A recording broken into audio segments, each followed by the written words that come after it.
બોટાદની અંદર હું પોતે સ્થળ ઉપર જઈ અને અલગ અલગ ખેડૂતોને મળ્યો છું, ખેડૂતોની વેદના મેં પૂરી રીતે સાંભળી છે. એમાં એમનું કહેવું એવું છે કે અમને અહીંયા જયારે એપીએમસીમાં અમે કપાસ વેચવા આવીએ છીએ ત્યારે અમને 1400 રૂપિયા, 1500 રૂપિયા કે 1300 રૂપિયાના ભાવે કપાસ ખરીદી અને પછી અમને એવું કહેવામાં આવે છે કે અમારી જીને પહોંચાડી દો. અમે ત્યાં જીને આપવા જઈએ છીએ તો જીન વાળો એમ કે છે કે આ તો 1100 રૂપિયામાં જ હું લઈશ. એટલે ત્યાંથી 1300માં જેનો સોદો થયો હોય છે, જીન પહોંચતા 1100 રૂપિયાનો ભાવ થઈ જાય છે. હવે 25-30 કિલોમીટર જીન ઓલરેડી ખેડૂત ટ્રેક્ટર લઈને ત્યાં નાખવા માટે જાય છે.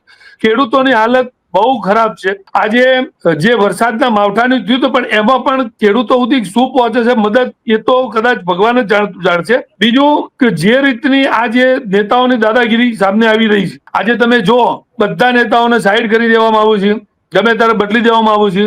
જે આમે બોલે કે સરકાર પબ્લિક નો માણસ હોય એને તો ટકવા જ દેવામાં નહીં આવતો. તો આ બધા સિસ્ટમ આમ મારે લડત આપવી છે. મારા અધિકાર હજી એક તાજો ગઈકાલની પરમ દિવસ તો મારા પોતાનો અનુભવ કહું કે મારા શોરૂમના નીચે એક બીજી દુકાન છે એક મિત્રની, એને ફર્નિચરનું કામ ચાલતું હતું.